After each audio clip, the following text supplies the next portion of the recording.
Here we have verse 26 of the 6th chapter of the Gospel of John. Jesus is encountering these people who he had fed yesterday in the narrative that John provides to us, the feeding of the 5,000. They were rather surprised at how Jesus had spirited himself away from them, and they come asking a question as to how did he get there. Jesus, of course, brushes that question aside because he sees their real motive in hunting him down, and that is that they had eaten bread yesterday, and presumably they want some more today. They see this kind of gravy train that's just been presented to them, and they don't want to miss out on further opportunities. And really the broader sense of what John is driving at is that there are sometimes people who are drawn to Christ simply based on the external kinds of benefits that flow from it, but they're missing the deeper significance of what Jesus is about, and in many ways that's a lesson that is perennial throughout the history of the church. Jesus responds anyway to their question, apokrythe. This is from apokrynomai, takes the dative. It's the aorist, of course, third person singular, aorist, passive in form, active in meaning. So he answered, autois, the dative, the pronoun, masculine, plural, dative.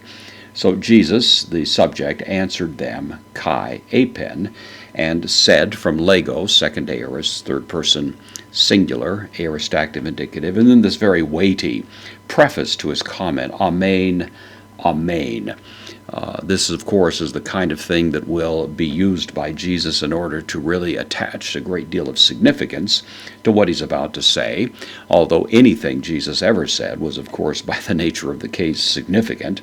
But if we can actually add to the quantum of significance, then that's what these words lend in our understanding. So, amen, amen, lego, I say, first person singular, present, active, indicative, humen, to you, the pronoun, second person pronoun, dative plural, zeteta. Zeteta from zeteo means to seek, often means to seek in a somewhat negative sense. Here it has the additional accent because it's followed by the enclitic word me, which is roughly the same as me in English. So you seek is the word. You seek me. Uk, the negation, the kai there precedes a vowel, so uk hoti, not because, edita, this is from edo or blepo, second person plural, aorist active indicative, not because you saw semeia, because you saw signs. John makes quite prominent use of the word signs, semeion, throughout his gospel. They are important to John, not because of what they mean in themselves, but as we've noted along the way, they're pointing to and really describing some significance as to the nature of Christ himself, and that's why John highlights them as he goes along. This sign Jesus did when he was in Cana of Galilee, and so on. And of course, the idea is that if one sees the sign, at least as John describes it, then they're going to see what the sign is pointing to, and that's manifestly what is not happening here. Therefore, Jesus says, you're seeking me not because you saw the sign, Allah, the strong conjunction, but hoti, because, ephageta. This is from phagomai. It means to eat. This is the aorist, active indicative, second person plurals, because you ate. Ek, the preposition, takes the genitive out of or of. Tone, the genitive definite article, artone, a word we've seen, of course, in the previous verses, especially in connection with the feeding of the 5,000, because you ate of the breads or of the loaves.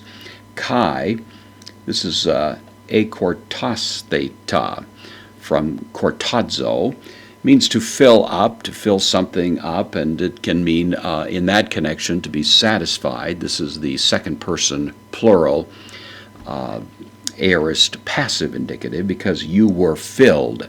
You were filled up. So the reason that they are seeking Jesus is not for the deeper significance of his ministry, but just to get more of that kind of external and more superficial satisfaction that might come from being in his neighborhood. And Jesus, of course, is going to launch into one of the most powerful, lengthy discourses that we find anywhere in the Gospels, which is called the Bread of Life discourse, using this particular moment as the basis for that conversation.